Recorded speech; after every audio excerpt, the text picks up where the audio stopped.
Imagine if God didn't care about violence. Imagine if God wasn't a God of justice.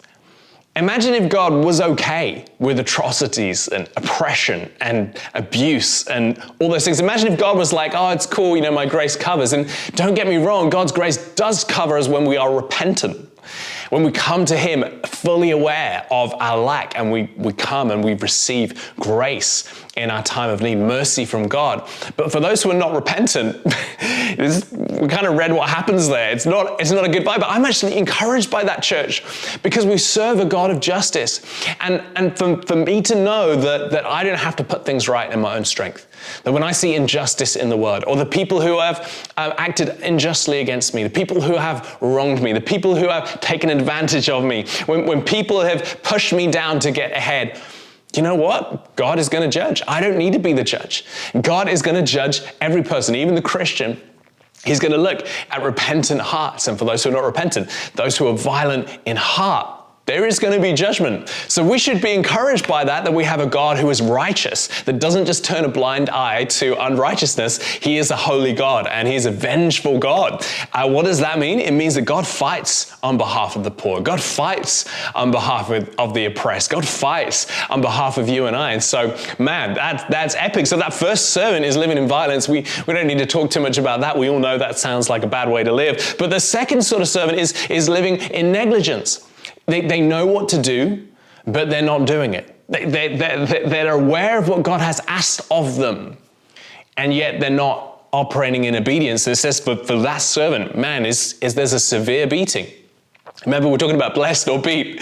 There's a severe beating, and then you've got negligence. You've got the servant who doesn't fully understand what they're supposed to do, has a partial understanding, and still doesn't obey God. Well, it seems that there's a certain amount of grace attached to that, but still ignorance is not okay. God's like, no, I want you to be, if you want to be blessed, you've got to lean into obedience.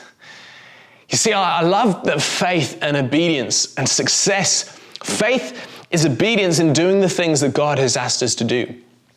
In other words, God is giving us autonomy. He's giving us authority over our lives to use this time, to use our resource, to use our opportunity however we best see fit. And I love that God actually gives us that choice.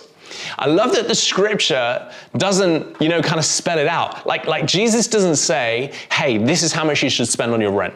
And this is how much you should give to the church. And this is how much you should give, to your family. And this is how much time you should spend in prayer. Jesus doesn't define any of those things. And what you find when you look through the Bible is it's pretty undefined. We can find some principles and we can find some laws, but Jesus doesn't go into the nitty-gritty, because what Jesus is trying to help us do is not just live as people who just, yes sir, no sir, who live as robotic people, just whatever God says is what we do. He's actually, sure, He wants obedience, but He wants partnership. He wants collaboration. He wants us to think in the ways that God thinks. He wants us to ascend in our spirit, in our whole perspective, that we would think the way that God thinks. He wants us to be blessed, not just by the outcome itself, but by sharing in the process. He wants us to be servants of the Master. In other words, we treat things the way God treats them. We steward the things that God has given to us in the way that God Himself would look after them. We would be the representation of Jesus in our world. He wants us to upgrade. He wants us to level up, and He wants us to be obedient, not at the expense of our autonomy or our choice or a desire, but they would be fully flowing in relationship with God. That servant is blessed. See, God is trying to bless you, church. God is trying to bless you. The thing is that God will give us free choice and autonomy and authority, but He also brings accountability. In other words, we can choose whether we discipline our lives now or we discipline our lives in the future by default. God is going to allow discipline to shape us. Whether we choose it for ourselves or whether it happens to us in the future, discipline is coming. Accountability is coming.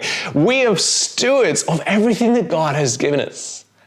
I just love this whole message, because for me, this is so freeing. Because when I look at other people who are further ahead than me, or I look at people who had a better upbringing than me, or I look at people who it looks like things are perfect, I'm sure they're not. But when I look over, I think, well, it's all right for you. I love that God is not judging us based on what we are not. God is judging us based on what we do with what we had. God is being so gracious and so fair in how he pours that blessing into our world, because it does matter what we do with what we have.